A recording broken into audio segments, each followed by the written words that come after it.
So mga tol, matapos po nating maibalita sa previous vlog natin na parang binabalak na pong magretiro ni Terence Crawford matapos niyang talunin si Canelo Alvarez at maging isang ganap na 3 Division Undisputed World Champion. Sinabi po kasi ni Crawford mga tol na hindi daw niya alam kung ipagpapatuloy pa niya ang pagbaboxing o hindi na. Pag-uusapan muna daw nila yan ng kanyang pamilya at ng kanyang team. So nagsalita na nga po ang head trainer ni Crawford mga tol na si Bomac. Noong ma-interview po kasi ito kung lalaban pa daw ba si Crawford. Agad sumagot si Bomac mga tol at sinabi niyang of course lalaban pa rin daw si Crawford. Magpapahinga lang daw ito at i-enjoy ang kanyang victory. Pero walang binanggit kung sino ang sunod na lalabanan. May sagot naman si Bomac mga tol sa sinabi ni Turki Al-Sheikh na gusto ni Turki na makita maglaban si Crawford versus David Benavidez sa 168 pounds. Ayaw ni Bomac na ipalaban si Crawford kay Benavidez. Samantala, nagsalita na rin po yung tatay ni David Benavidez tungkol sa Crawford versus Benavidez. Sinabi ng tatay ni Benavidez,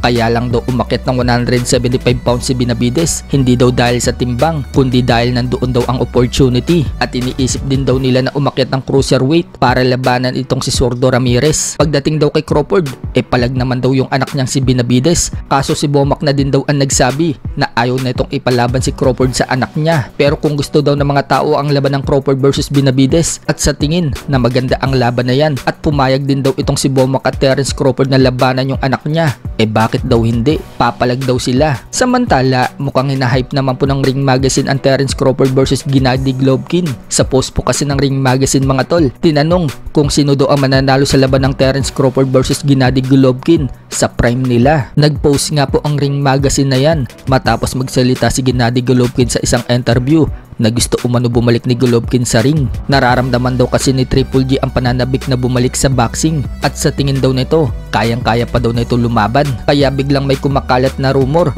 na mukhang magbabalik daw itong si Triple G para labanan si Terence Crawford. Sa mga hindi po nakakaalam, 3 beses na pong naglaban itong si Triple G at Canelo Alvarez. Unang laban nila, split draw ang resulta ng laban. Pangalawang laban, natalo si Triple G kay Canelo Alvarez via majority decision. At pangatlong laban nila, natalo ulit si Gennady Golovkin via unanimous decision. At yan na po ang naging huling laban ni Triple G. Nagretiro na ito sa boxing. Tapos ngayon, muling magbabalik si Triple G. Sa iba pang balita mga tol, Timothy Bradley, sinabing tatalunin at wawasakin daw ni Terence Crawford ang wetbacks ni Floyd Mayweather Jr. kung naglaban daw sila sa prime. Struggled nga daw ang inabot ni Mayweather kay Sub Judah sa first half noong maglaban sila dati. Mas dihamak na mas magaling daw si Crawford kaysa kay Sub Judah. Kaya para kay Bradley, tatalunin daw ni Crawford si Mayweather. May concentration daw itong si Crawford. Ring IQ, mas malakas kaysa kay Mayweather, mas mahaba kaysa kay Mayweather, kayang mag-counter, matigas ang panga, kahit sa anong timbang.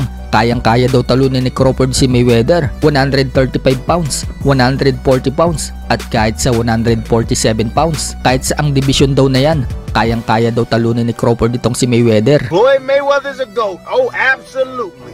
But Terence Crawford will whoop his ass. He would beat Floyd Mayweather. I'm telling you right now, he will beat Floyd Mayweather too.